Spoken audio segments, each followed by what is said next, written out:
बेसनचा पोळा करण्यासाठी आपल्याला कोथिंबीर घेतलेली आहे, मिरची घेतलेली आहे, कांदा घेतलेला आहे, कांदा जरा जास्त घेतलेला आहे, ओवा घेतलेला आहे। झटपट होणारी भाजी आपल्याला जेवणाबरोबर अचानक काय करायची भाजी अर्जंटमध्ये कोण आलेला असेल, बेसनची पोळी मस्त होते अर्जंटमध्ये, झटपट भाजी।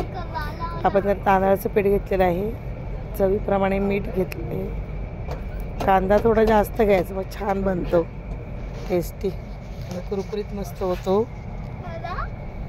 तर हळद घ्यायची, थोडासा मसाला घ्यायचा, कारण मिरची खूप टाकलेली आहे आणि मिरचीवरती छान होतो, त्याच्यामुळे मसाला आपल्याला कमीच घ्यायचा आहे। थोडासा हिंग घ्यायचा आहे, ओवा हिंग असेल तर आपल्याला पोटाला त्रास होत नाही चण्याच्या डाळीच्या पदार्थांचा। आणि बेसन पीठ घेतलेलं आहे, मस्त झटपट भाजी, बघा तुम्ही पण एकदा ट्राय करून।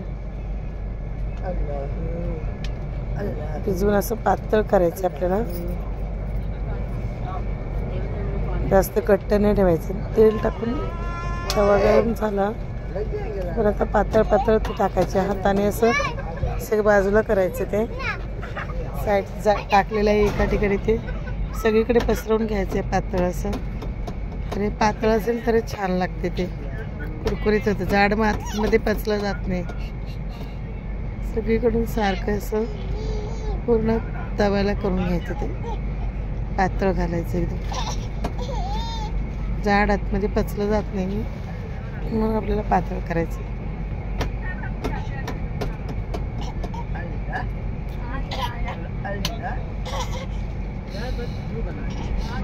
काही सुचलं नाही, अर्जंट भाजी, त्याला ही मस्त आयडिया आहे। आता थोडं कलर चेंज झालेला आहे, खालच्या साईडने पचलेलं असेल, पलटी करून बघूया,